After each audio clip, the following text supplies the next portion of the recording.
we've got to do it properly. It has to be done in a way that isn't going to cause irreparable harm. Can't just fence off the oceans and say, right, we can't touch this. It's got to be pristine, because it's just not realistic. But we can do it in a way that is sustainable, is responsible, leave it for future generations in a way that they can enjoy the benefits of the ocean. All human life stems from the ocean, and to date, all human life depends on the ocean. The ocean provides us with the oxygen we breathe. It regulates our climate. It absorbs carbon from the air. It provides us with protein. It provides us with the shipping lanes. So it is an immense economical factor. At the same time, the oceans are under immense stress. We know very little about the oceans as a broad society, and this is what we're trying to change with this conversation. This is all about ocean literacy, and I discuss with Dr. Tom Pickerell, a marine biologist and the leader of the Global Oceans Program of the World Resources Institute, what a sustainable blue economy could look like.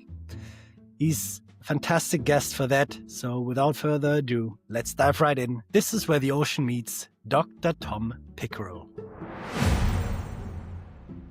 Thank you so much for joining me today, Tom. No, you're very welcome. Thank you for inviting me.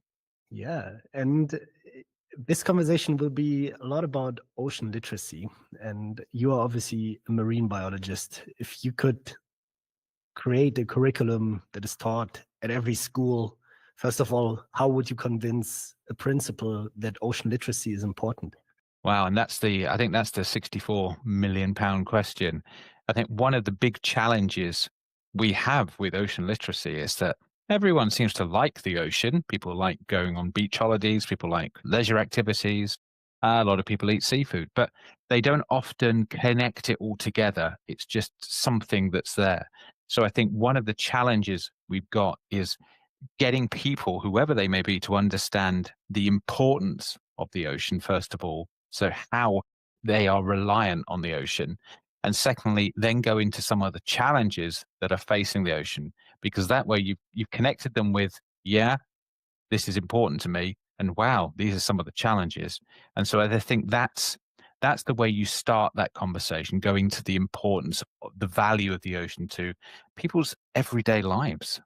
And maybe we can do that a bit in this conversation. Like, first start off with, if I'm a regular citizen, why should I care about the ocean? Why is it so important to my everyday life? Yeah, so there's a number of different ways you can sort of look at this, and you can probably take the economy first. That's not necessarily the most important one, but the ocean economy is worth between $1.52 trillion a year. That's all the activity that takes place, the industries, the shipping. So it's incredibly valuable. About 200 million jobs directly dependent on the ocean, and then there's all the other jobs that come that are linked to it. So if you take the fishing sector, it's not just the fishing that is important. It's the people who count the fish, the scientists, and then it's people who paint the fishing boat, people who make the fishing gear. So it's a whole big cascade, as well as these jobs. Then we have sort of the contribution of food as well. For 3 billion people on the planet are reliant on protein from the sea, and pretty much most other people the option of seafood, and they choose it as well. But it's not just eating it, it's all the roles that come from that, particularly in those communities that may not have many other opportunities. So they're relying on the seafood to feed themselves, but also go into their local economy, the processing sector, exports, for example, so bringing money in. So there's an economic argument as well. And then it's the ocean as sort of a life resource for us. The ocean absorbs something like 90% of the carbon dioxide that we produce through our activities. One of the consequences of that, of course, is that when carbon dioxide is absorbed by seawater, it reacts to form carbonic acid, which is causing the acidification of the oceans. So that's one of the challenges. It also absorbs heat. 25% of the heat that we have produced through our activities are absorbed by the oceans. Quick correction at this point. These facts were a little bit mixed up. The ocean absorbs 25% of CO2 and absorbs 90% of heat. So back to the show with this corrected information. And if we didn't have that, you can just imagine what the planet would look like. And it's oxygen production as well. 50% of the world's oxygen is produced from activity in the ocean. That doesn't, I mean, you see quotes saying 50% of the oxygen we breathe. That's not true. A lot of that oxygen that's generated is actually used by organisms in the ocean itself. But again, it's incredibly important. And then we have the water cycle, the evaporation of water from the oceans that form clouds, go over land, deposit their water, and that's what fuels us, our terrestrial water supplies, which are both for drinking and for farming activities. And then there's the leisure activities that I've mentioned previously. There's so much opportunity there, but it's also one of the things we've looked at is the human health benefits of the ocean. It's an emerging area, people trying to actually get some kind of recognition of the health benefits. There's a study that came out that showed that people who live by the sea, and we don't see this result with people who live by lakes or rivers, live longer than people who don't.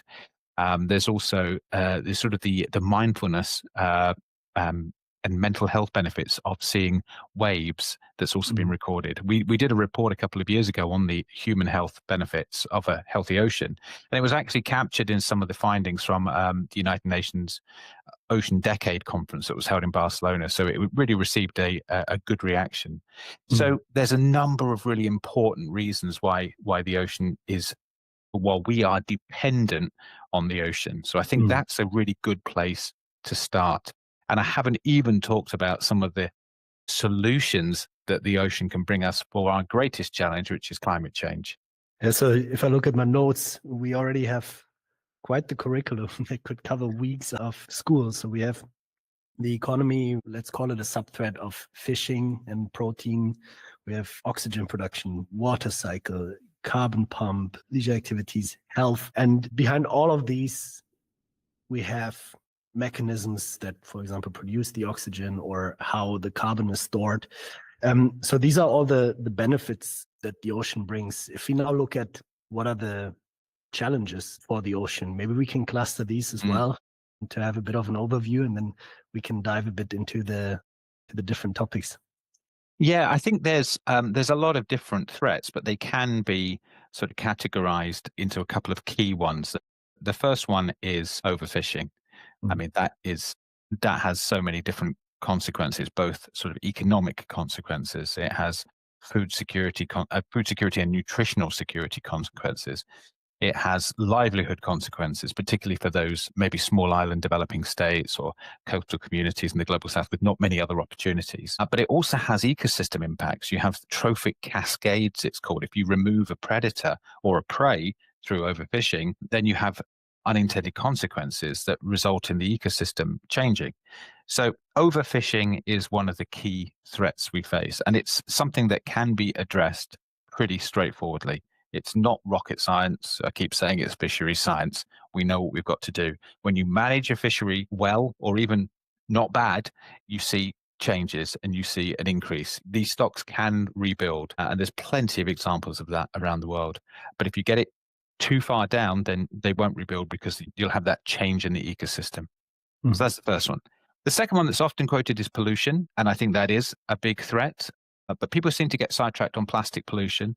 That is a threat. There's only is there the impact of plastic visually and the impact it can have on organisms. You see lots of awful pictures of turtles, for example, and whales and dolphins caught up in plastic waste, particularly fishing gear. But it's also human health impact of these microplastics that are eroded down or go straight into the sea that can potentially enter the food chain, enter our bodies. And we don't really know what the impacts of that is at the minute.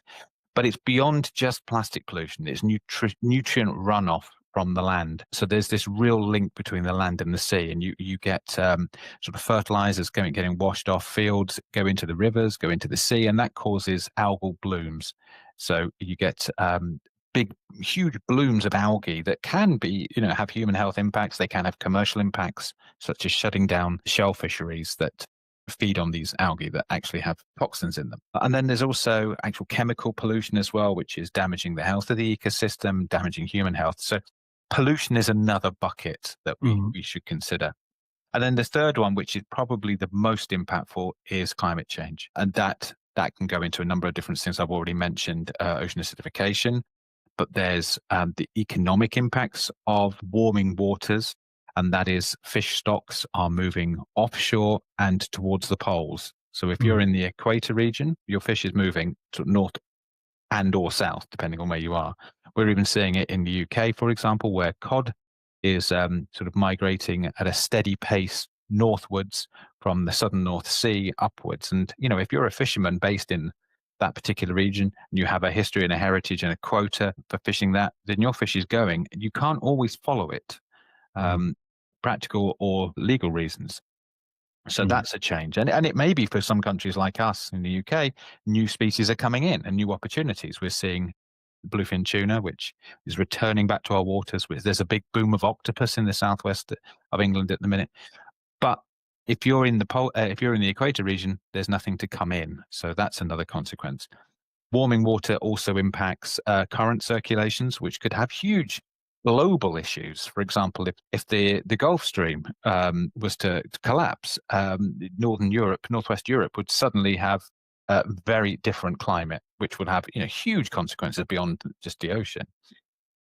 So that's another one. The other thing is to think about with water when it expands, or when it warms, it expands. And so it's Mm. called thermal expansion, and that adds to sea level rise. We're also seeing greater storm intensity and frequency. Hurricane Melissa that devastated parts of Jamaica is a great example of something that was directly linked to warming conditions.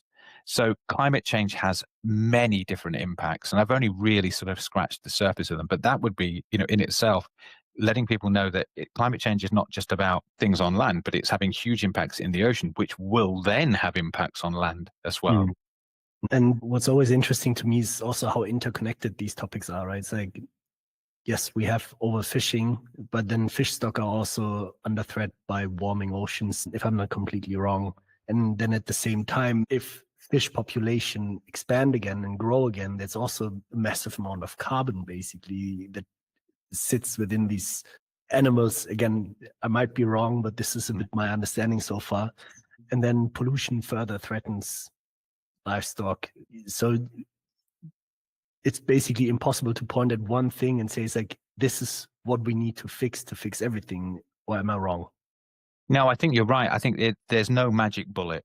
There's a lot of different things that we need to do, and they are in itself connected as well. Like if you improve fisheries management and you have a healthy, large stock of a particular fish, what you're doing is you're increasing its resilience to climate change impacts as well.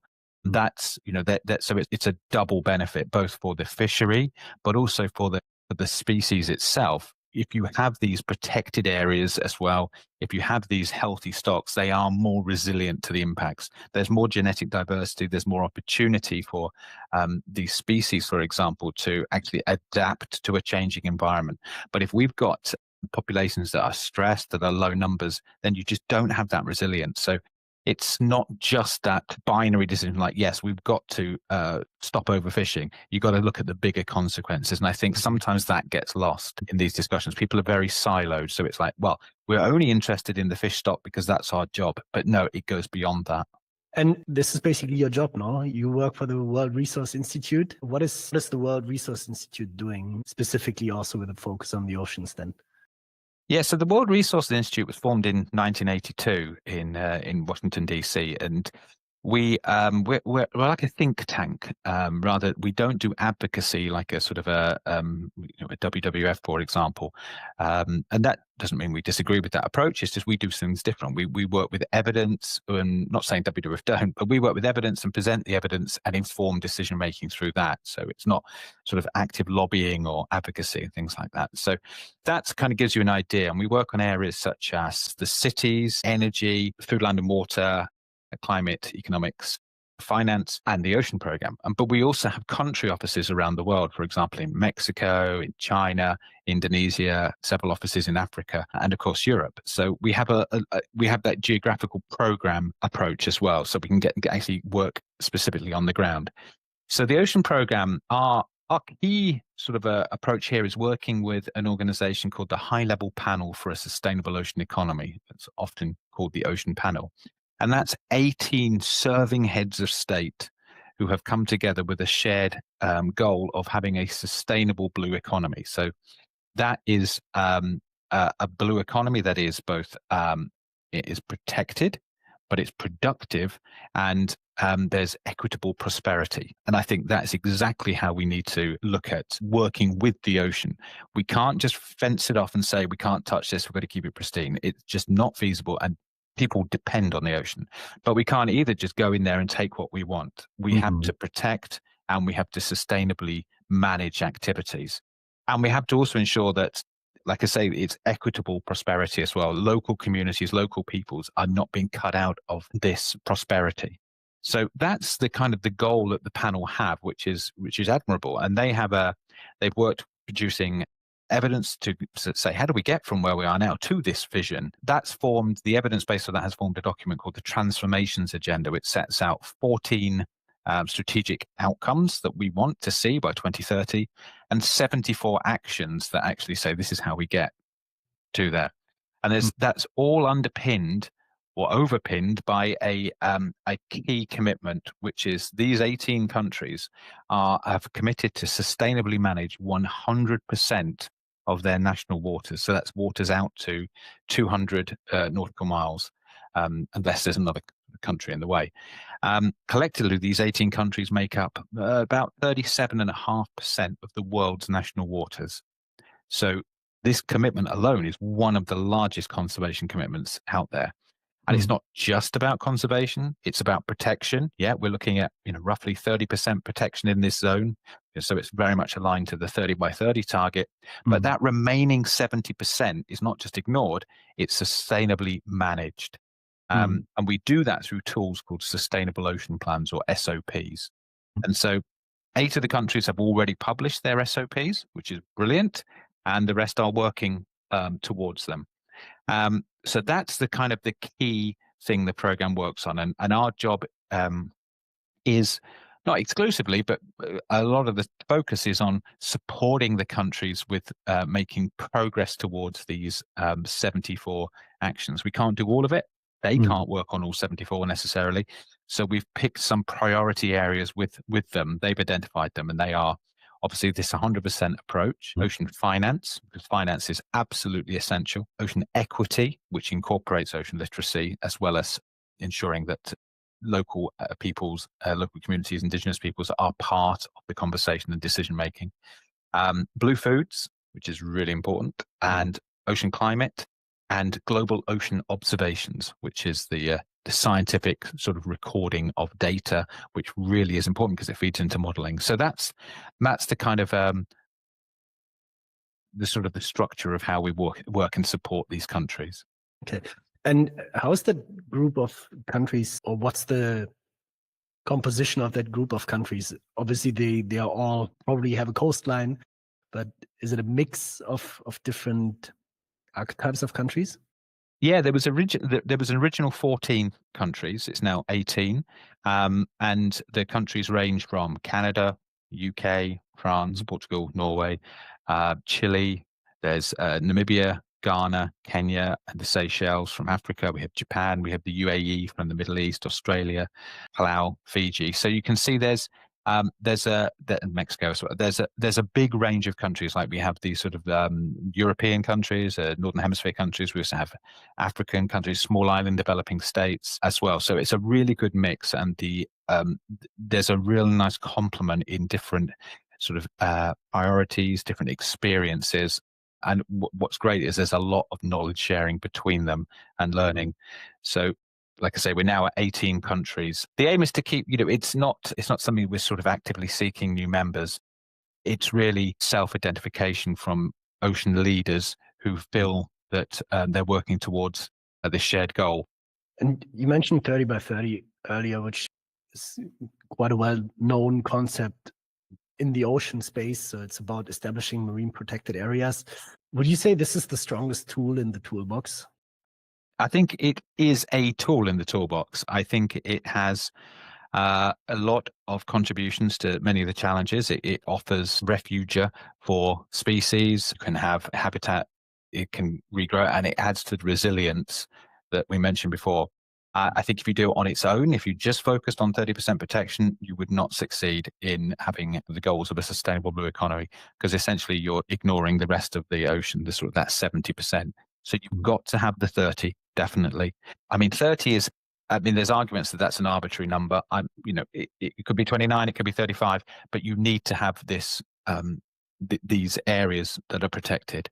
Mhm. But you do need to manage the rest as well. Mhm. You've got to, we understand you've got to have industry, but you've got to have it done properly. And I think this is where this 100% approach is so effective, because it works with the 30 by 30, but it also adds that layer of everything else must be managed. And that includes fisheries, offshore renewables, offshore energy, shipping, that kind of area as well. So we have a coherent, holistic approach to the ocean. Because one of the resources that we didn't mention yet is coming up more and more also is deep sea mining. Mhm. Is that part of the agenda for you? Yeah, we the transformations agenda does talk about deep sea mining, and it's very much that it adopts a precautionary approach, that it doesn't say it should be prohibited. What it Mhm. says, without question, it says there needs to be evidence there. There needs to be regulations in place, and it needs to be, if it's going to be done, it needs to be done in a way that the impact is managed. So that's very much our approach as well. That we're not saying it should be banned outright, because we feel that the evidence needs to be looked at. And I don't believe the evidence is there. I don't think we're ready for it. I Mhm. think there's too many unknowns. So there's got to be a lot more science, and we've got to make informed decisions. And our role in this would be to provide, well, work with others to provide that evidence to the decision makers so they can make informed decisions. Again, Mhm. we don't lobby. So we wouldn't say to country X, country Y, don't do this. We would say, this is the science. This is what it says. This is the consequences, the impacts. Now you have to make the right decision based on your country's priorities. Now that might not align with some other organizations, and I respect their positions, that they're against it. As a marine biologist, I have certain views, but also working through a sustainable ocean economy, if someone can demonstrate that an activity does not have irreparable harm, then, Mhm. and it is needed for other parts of the world, then should it be allowed to take place? And I think that's the discussion. But Mhm. if it can't be, and it's going to be highly impactful and it will never recover, then I think the evidence is clear. I'm curious because I could imagine as a marine biologist that sometimes this can be quite tough to form an opinion. How do you go about this? Well, I mean, I think many marine biologists are sort of inspired by, certainly of my generation and older, is by Jacques Cousteau. That's when we Mhm. really first kind of saw people going underwater and seeing the beauty of it. And so he's quite, a bit of a sort of one of a hero in terms of what he did and kind of inspiration. And one of the things he said was, we can't treat the sea like a museum. We have to farm it. Mhm. And I like to consider he wasn't just talking about aquaculture, he was talking about utilizing the ocean. It's essential that we do. I think what makes it work for me is we've got to do it properly. It has to be done in a way that isn't going to cause irreparable harm. And we have these areas that are untouched and left alone. So it very much, this 100% approach very much aligns with my own sort of personal philosophy. We can't, like I say, we can't just fence off the oceans and say, right, we can't touch this. It's got to be pristine, because it's just not realistic. But Mhm. we can do it in a way that is sustainable, is responsible.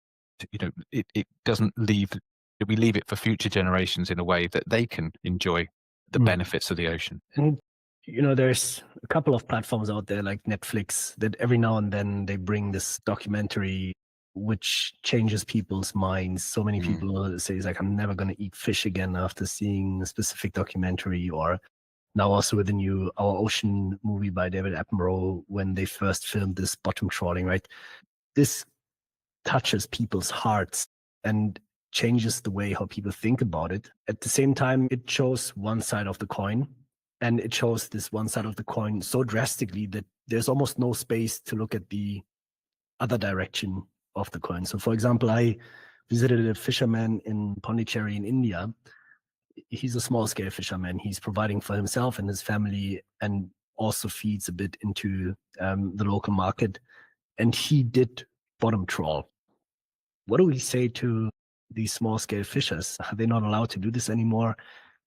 How do we balance this economic output versus these obviously harmful practices. Yeah, and I think this is the nuance because there is a campaign to ban bottom trawling in protected areas.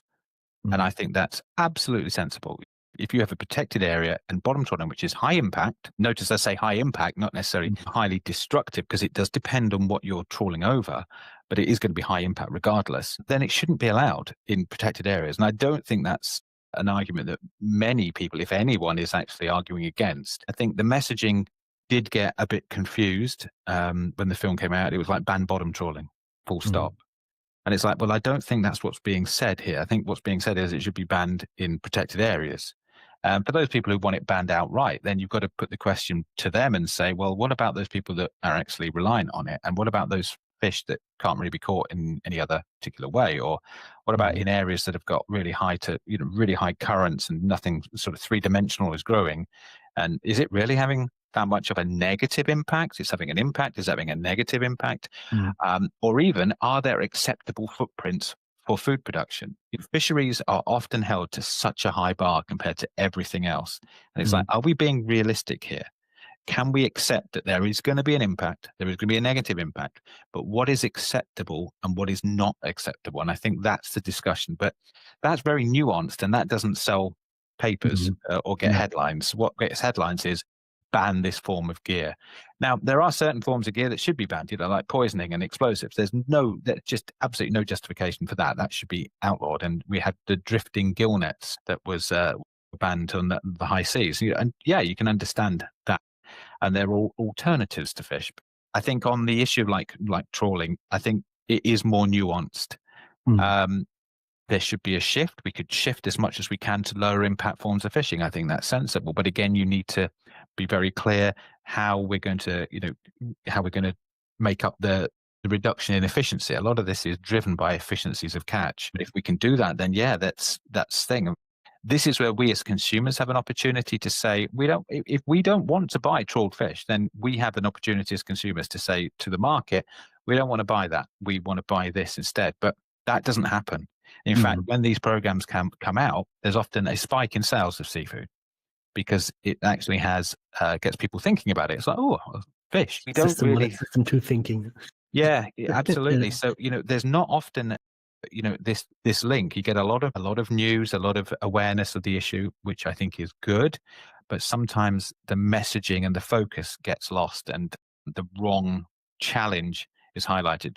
But that being said, these are Seaspiracy, Ocean, very popular, well filmed. I don't necessarily particularly Seaspiracy. There's a lot in there I disagree with.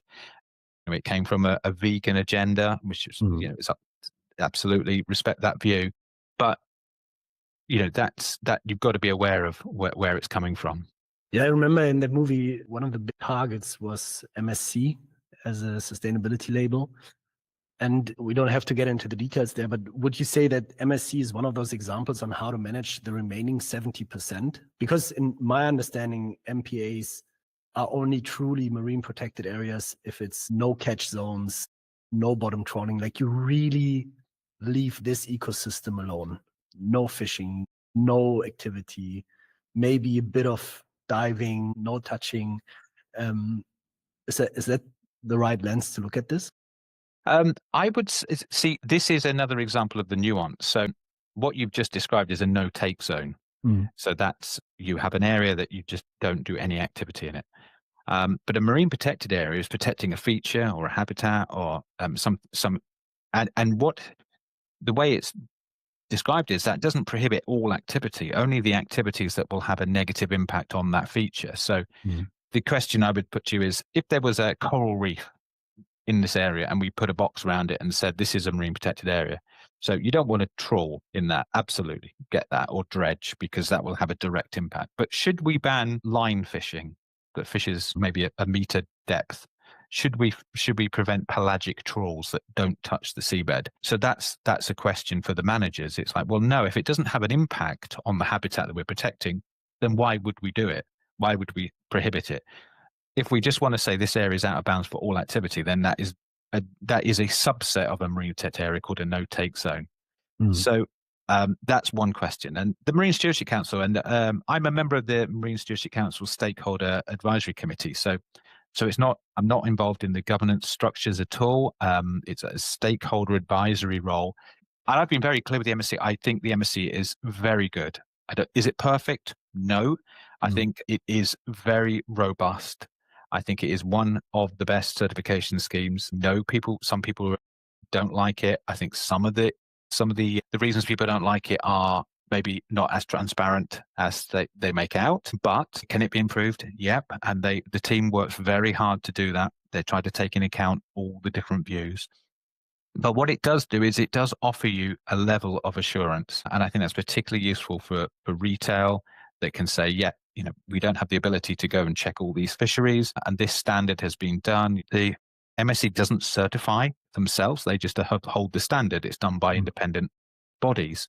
So yes, I think it can add a level of assurance. And there's other standards out there as well, of course. But yeah, I think they do add to it. The problem is it just takes one bad example and then people think the whole thing is corrupt or greenwashing. And I think that's very unfair. And I think if people were to look into it in more detail, they would see that that's not the case. But the problem is people don't have time to look into it. I mean, I No. don't really understand how terrestrial protein standards work. I do appreciate that it is not as easy as that.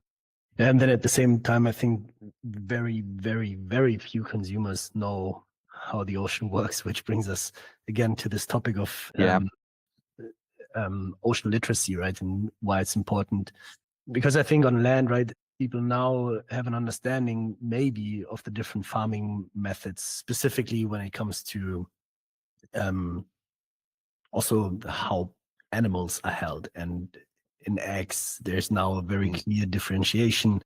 And it's easy for the consumer to make a decision, okay, I do want free range. And if I'm buying free range, in probably 99% of the cases, I am getting free range. For the ocean, that's still a bit more difficult because most people probably think, yeah, okay, there's a fish, it's swimming, there might be a net or somebody's line fishing that fish and I'm eating it and that's it. But all this knowledge that sits in there and how it affects ecosystems is less clear to the consumer, most likely. Oh, absolutely.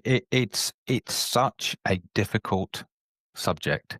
I mean, you mentioned eggs, and that's a great example. I mean, I'm no expert, but there's barn eggs, free range eggs, and I understand that there's maybe some gray area where some birds have some space, and I don't know all the details, and that's exactly why I rely on.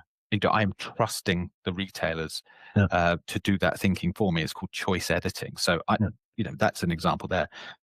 Let's take an animal, pork, for example.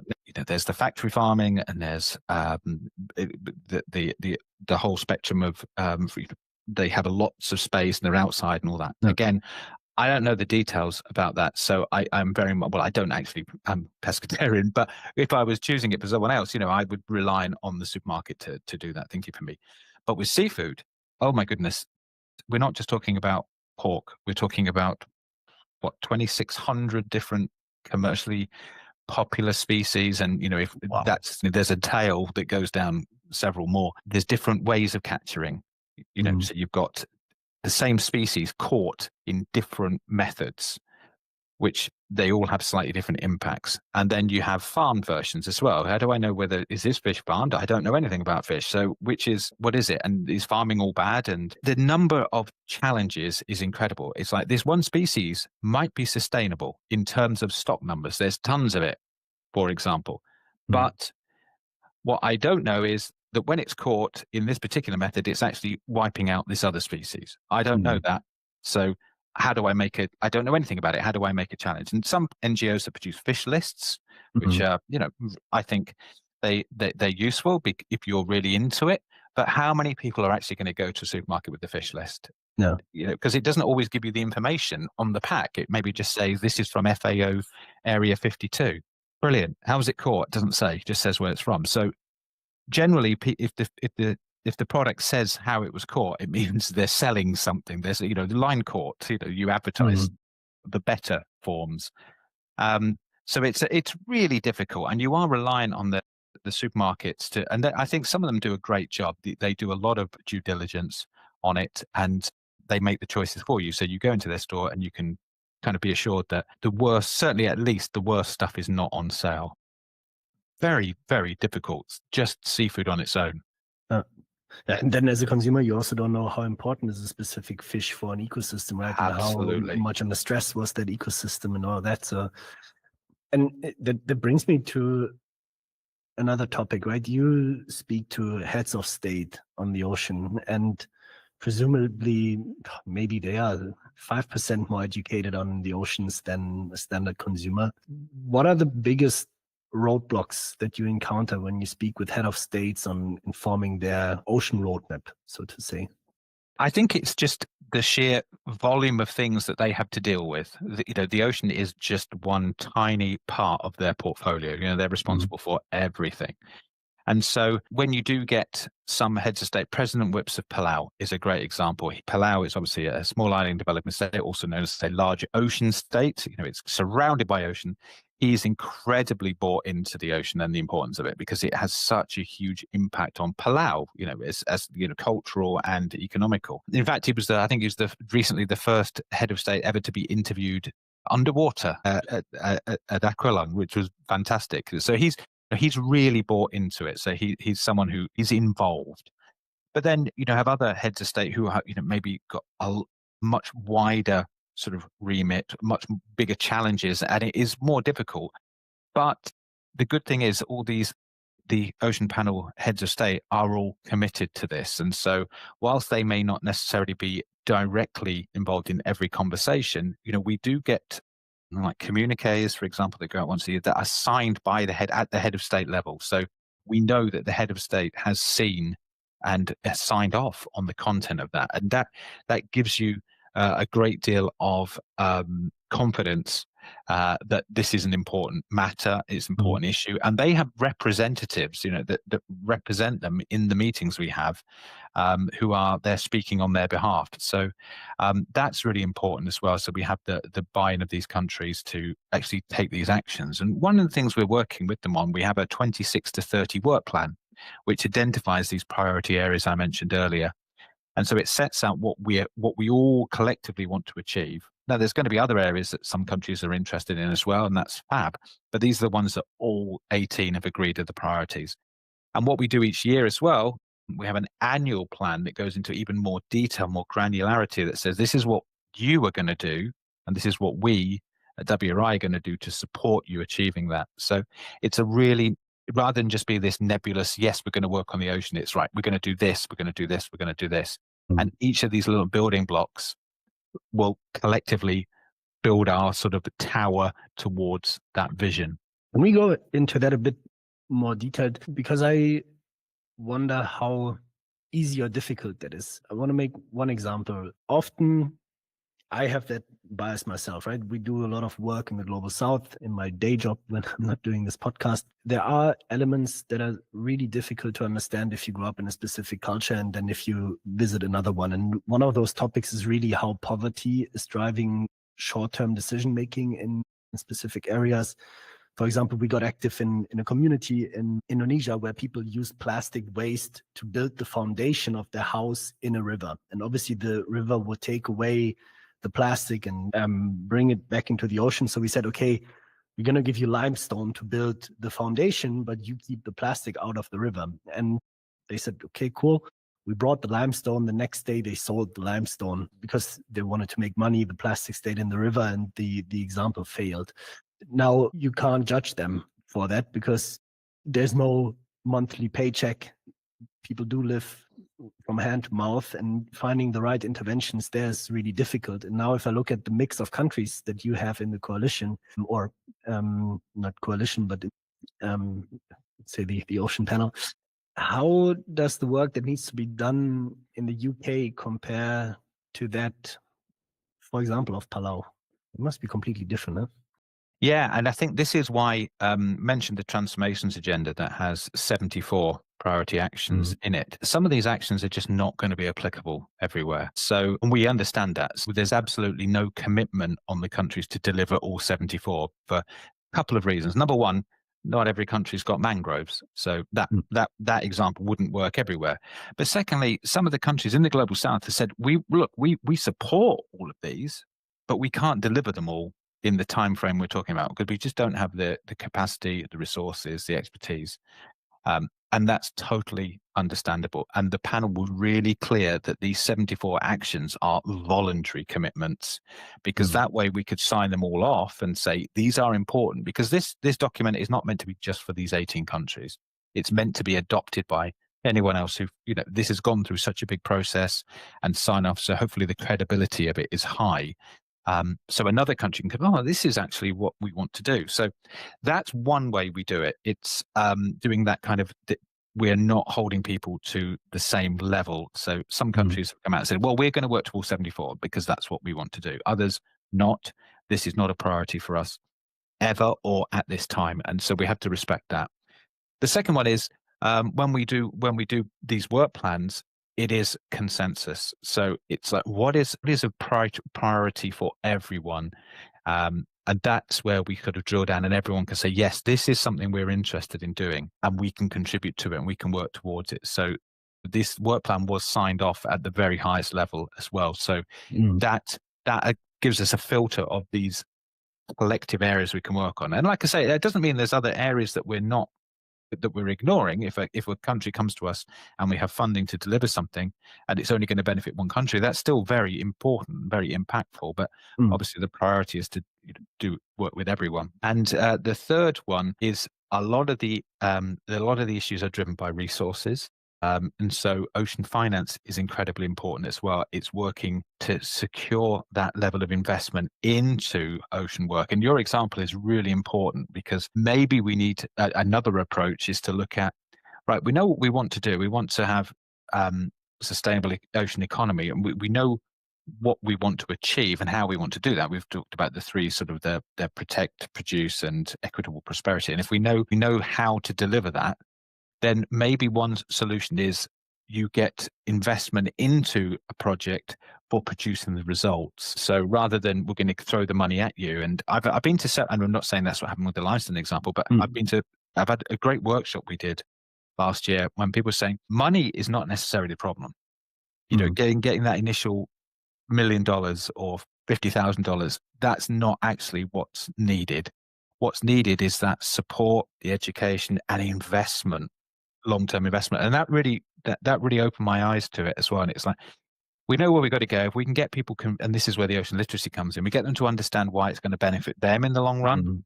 And I think that's really important. It's the people angle. Conservation is really important.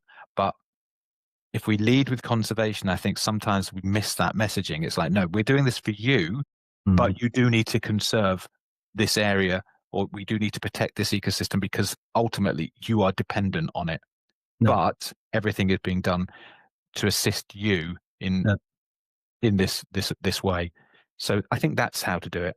Yeah, and I think there's almost like this little awakening in the entire, let's call it sustainability bubble, that this is probably the better narrative, right? Away from this, we have to save the ocean, we have to save the forest, or animals work still pretty well. Humans are, at least if it's big mammals, we can empathize with them. Maybe even more so than with other humans. But this understanding that we can only live a healthy life if our surroundings are healthy, this more egocentric view almost is more beneficial than this altruistic, at least it seems like in the current cultural setting. And that's a shift that I've been observing from the early 2000s to where we are now, or the early 20s to where we are now throughout COVID. It's more this self-centered view, at least here, let's say in Germany, in the more developed nations, maybe also politically driven, but that's another topic. No, I think you're absolutely right. And there was a report that came out yesterday on philanthropic funding in the ocean space over the last decade. And it was really interesting. You can see where the trends are. There's a lot of funding towards climate impacts and climate mitigations, understandable. There was a small increase in funding towards sustainable fishing. But within that small increase, nearly half was for small scale fishing. So again, it's people focused. Yeah. But the conservation one was very static compared with the growth elsewhere. And I think you're right. It's obviously important. We all know that. But I think it's the framing of it, because we are in a changed geopolitical landscape. And it seems to be getting, pace of change seems to be quicker. And if you lead with conservation, I just don't think the decision makers are going to be that receptive. But if you lead with people, the economy, and by the way, you need to do this to make it work, then it's a completely different conversation, even if the work itself is identical. I mean, if every fisherman, and probably they understand that better than me or a lot of other people out there, if they understand if this is managed sustainably, they can continuously feed their family and also the market. But if everything is depleted, then it's going to get very difficult, right? So if the river starts to become clean, because not all rubbish and chemicals and whatever goes into the river and runs off and kills the fish downstream, that probably has a bigger effect than if you say, it's like, oh, look at the ecosystem suffering. So it's quite interesting. If we have a bit more time, maybe we can do a bit of an ocean literacy crash course if you don't mind. So there's two topics that I want to cover. On the one side, all the things that the ocean is doing to us, and then we discussed MPAs very quickly as one of the tools in the toolbox. I'd be curious to hear a couple more if we can, but maybe and if it's a question that you can't answer, let me know. But how does the ocean actually produce the oxygen for us? Because everybody knows trees, they absorb CO2 and basically emit what we need to breathe. That's my amateur view, having 2 years of biology in high school, and that's it. How does it work in the ocean? It's the same way, photosynthesis. So algae, microalgae and macroalgae as well. Lots of phytoplankton in the ocean photosynthesizing. So it's exactly the same process, but it's just on such a huge scale because the ocean, of course, is 70% of the world's surface. Interesting. So if we had that example of algae bloom or massive algae bloom effects, that happens because there's a higher concentration of CO2 in the air? No, that's mainly fertilizer, and some of these algae are actually anaerobic, so they're actually using oxygen, and one of the consequences of that is you see the dead fish because there's no oxygen. They've absorbed the oxygen from the water. So yeah, it's mainly driven by the fertilizers and nutrient-rich environment. So it's just explodes because there's so much opportunity for these things to grow. So that's not directly tied to the. Okay, all right. And then how because there's this term carbon pump, I think for the ocean. What is it? How does it work? Yeah, so that's the carbon cycle in the ocean. So that's good example here is one of the example of a carbon pump is the dead whales. So it's the actual a whale drop, it's called. So that whales are eating things, carbon sink themselves, and when they die, they float because of the gases, and then the gases are expelled, or the chunks taken out of them by a shark or something, and then it sinks to the bottom, and that takes the carbon with it. So that's part of the sort of the carbon pump.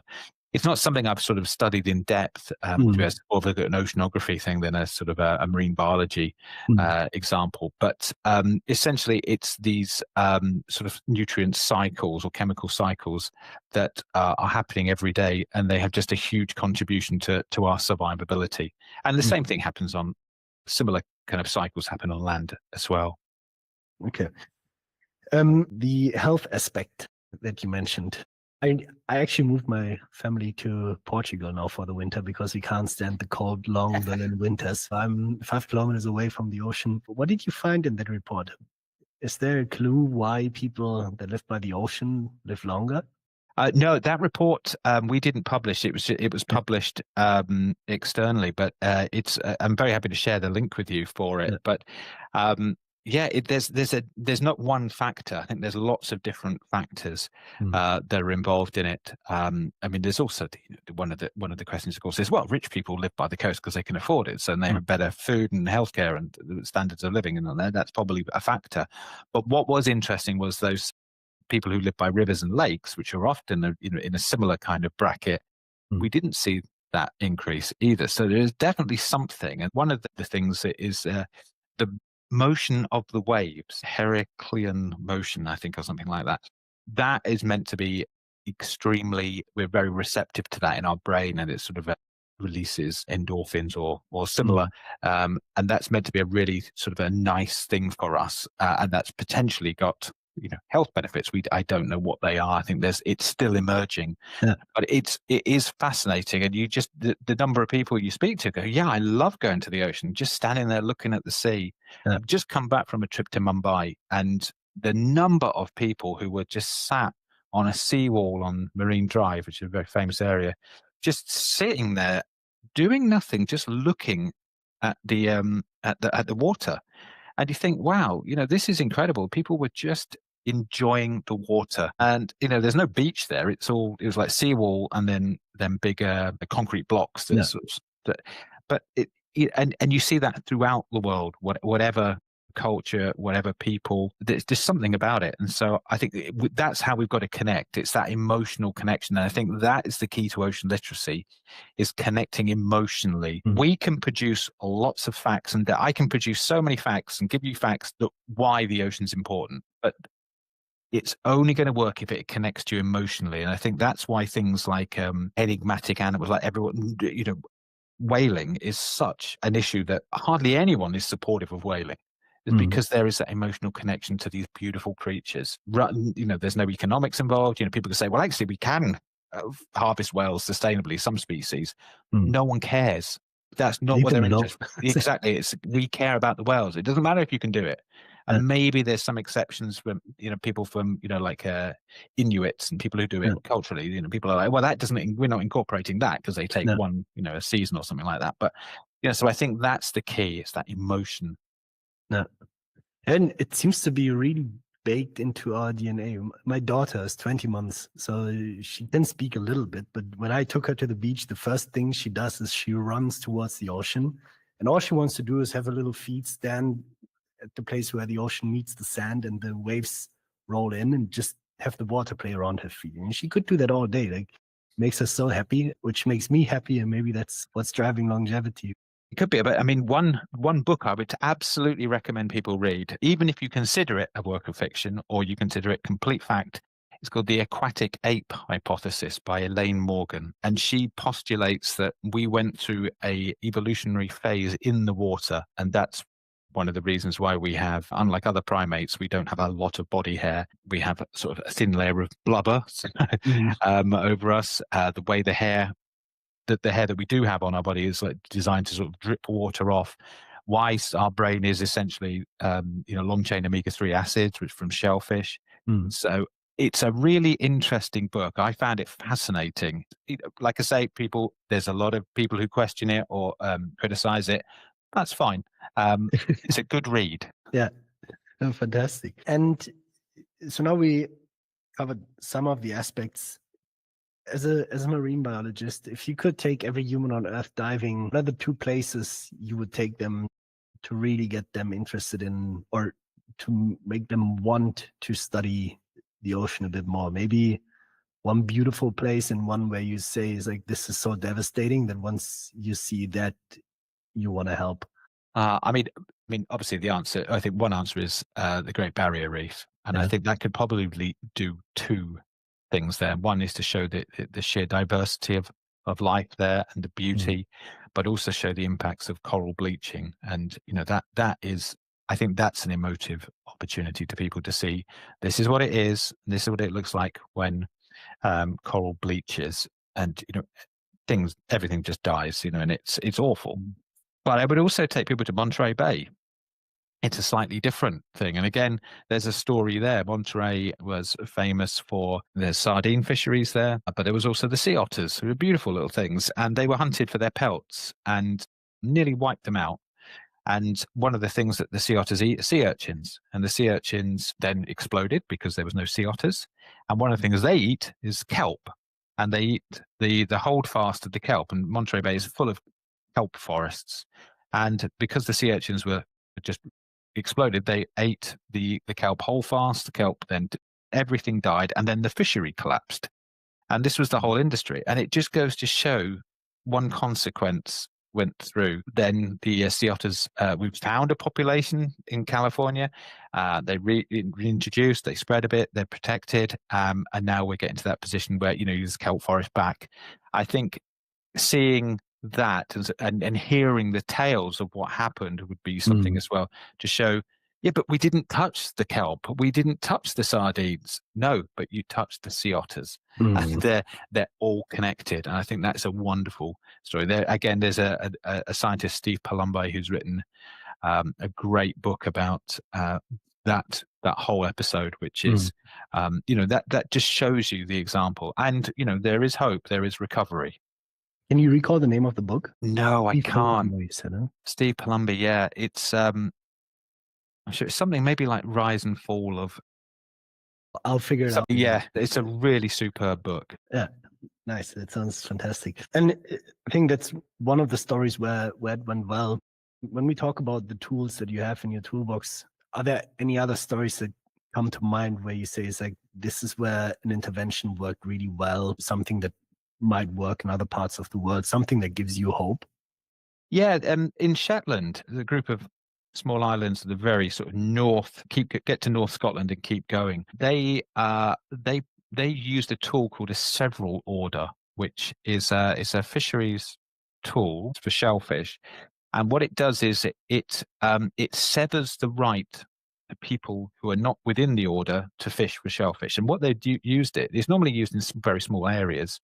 So it's like, I'm going to have a lease for 20 years to work on the shellfish and this, and you apply to government and get one. Very old piece of legislation from 1880, but it works.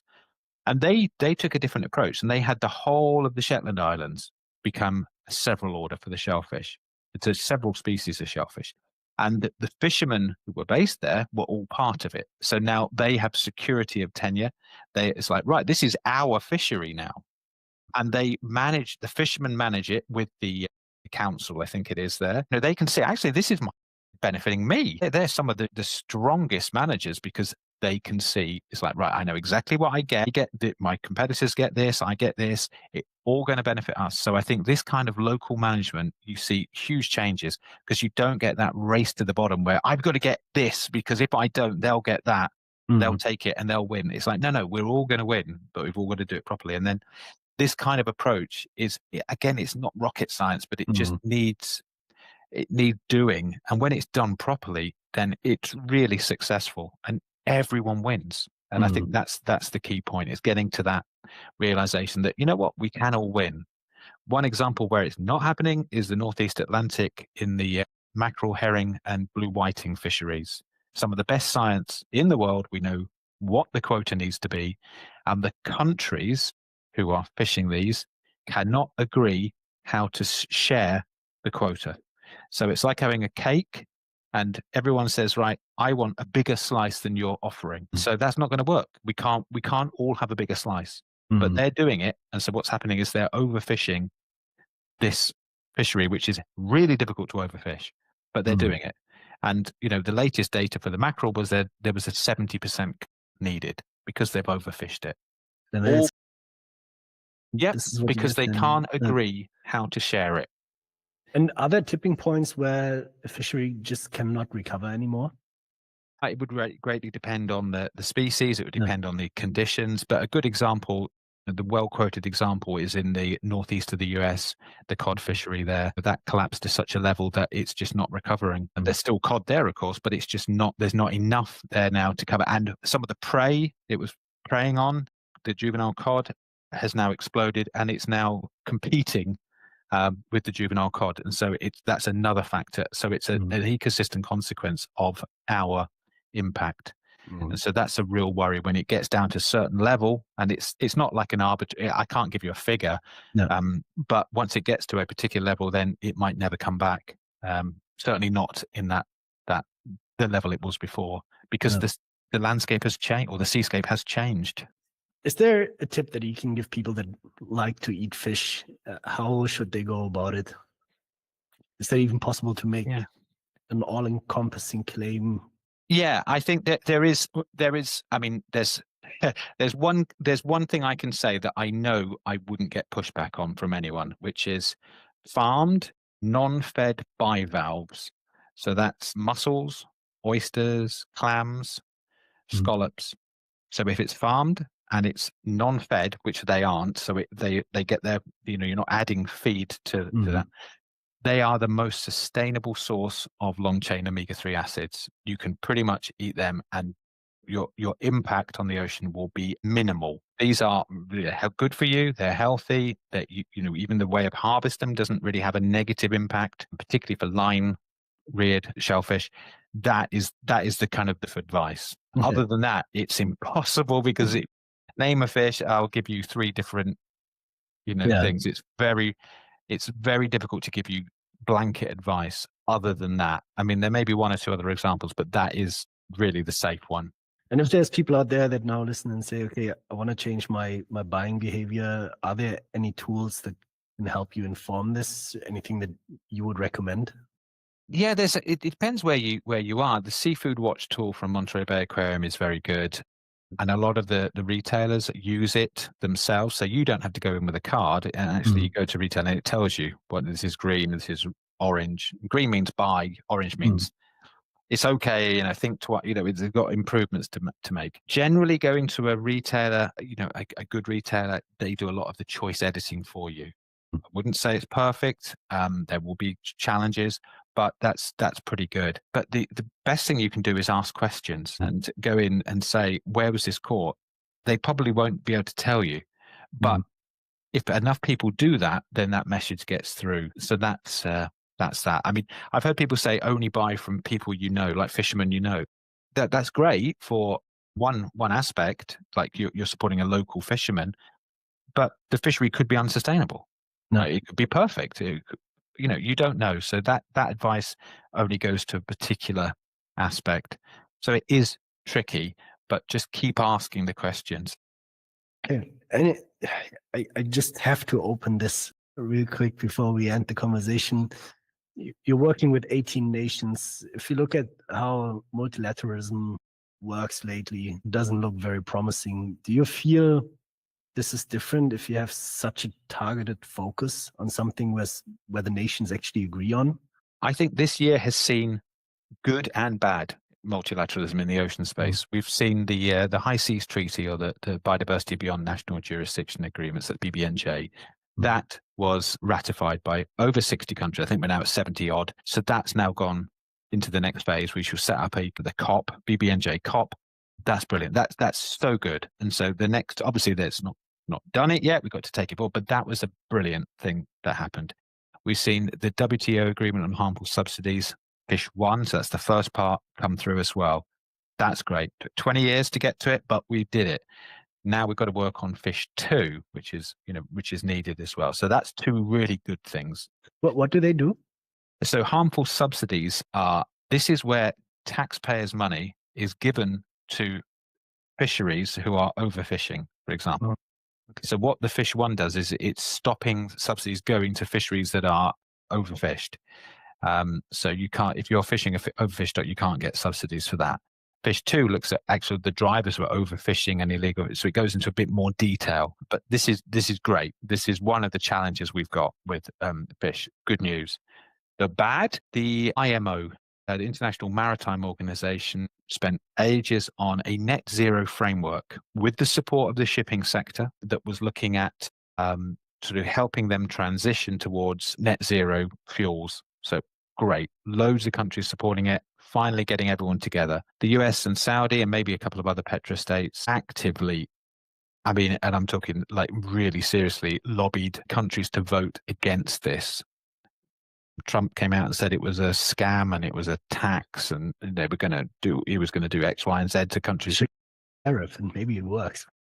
Yeah, it really disappointing. In the end, because it was a deadlock, there was a vote to postpone it for a year, and the vote was carried by only 8 countries. So we just needed to sort of shift 5 countries, and it would have gone through. So that is really disappointing. That's an example of the situation we're in, where multilateralism is being sort of shunned. But then you had yesterday COP30, which is starting. You had several heads of state push back on some of the things that are being said about climate change and saying the importance of multilateralism. So we will see what happens with COP, and obviously the ocean can play a big part in climate change action. So yeah, we shall see. It's an interesting time. Yeah, that's true. I mean, it's not going well for the plastic treaty either. That's another great example, Joel. Yeah, that plastic. I should have mentioned that. I knew there was two good and two bad. No, but Plastic's I the other mean, one. that's a whole different topic. Is there a question that I should have asked that I didn't ask you? Any topic that deserves more coverage that we didn't discuss? I think one is the finance of there's 17 sustainable development goals that the UN have organized, and number 14 is life under the water. That receives less than 0.1% of all the SDG funding, despite having 70% of the planet's resurface. And providing all these Yeah. free services to us, basically. Yep. And another fact that came out of this report that came out yesterday on funding, 0.1% of all philanthropic funding goes towards the ocean. That is outrageous. We should take all the billionaires diving, or yeah, it's an absolute crisis because resourcing is needed to make these things happen. There's a lot of people out there. We know what we got to do. It's very clear. We've got people ready to do it because of all the benefits, but we just can't make it happen because it does need resourcing. We can't just do these things require a transition. You have all the capital in the world. What would you change? Wow, I think we would. Yeah, it would need to. I mean, it would support by funding positive action. So we know what we've got to do. And if you go to a country and say, look, it's in your benefit to do this, they will probably agree and say, yeah, we know, but we just can't afford it. Right, we'll pay for it. You know, the Pacific Islands, so the Pacific Blue Continent, all these islands, their exclusive economic zones are huge. You know, it's a small island, 200 nautical miles all the way around it. Imagine loads of islands. It's a huge area. They received significant funding from the Bezos Earth Fund to do a couple of things, one of which is sustainably manage 100% of their ocean area. These countries are, you know, they know the benefits of doing this. They understand it. And it's like, right, we want to do it, but where's the funding? Here's the funding. Right, we'll do it. So there is the willingness. What do they do now? That's the next thing is going to be actually working on potentially a tool like a sustainable ocean plan for each of the countries to actually put into practice this management. And it will incorporate these 30% as well. So it's very similar to the work we're doing on it. So it's this new approach which is becoming more popular, which is this sustainable ocean planning and management. So it's actually setting out this is how we're going to deliver this. So that includes marine protected area, stewardship of fisheries, mining, offshore energy. Yeah, depending on the activities that you wish to do as a country. Because it's in your national waters, you don't need anyone else's permission to do it. It's like, it's my waters, this is what we're going to do, but we're going to do it in this way that it's done properly. It would be great to see similar competition around who can save the oceans compared to who can touch down on Mars first. Absolutely. You know, people know more about the surface of the moon than the surface of the ocean. It's because there's no funding. Right now that people realize that there's some precious metals down there, maybe soon we will know a whole lot more for maybe the wrong reasons, but who knows? Yeah, that's one of the tragedies. It's driven by exploitation and extraction. Great. So I hope we can fix that. It was a fantastic conversation with you, Tom.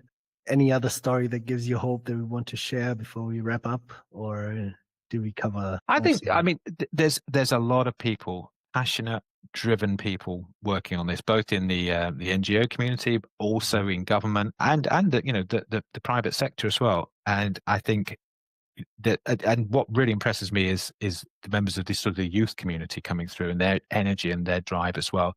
I think we're in a good place. I think we've got the pieces on the chessboard are there. If we can secure this resourcing, then, you know, we can really make a big difference. So I'm cautiously optimistic.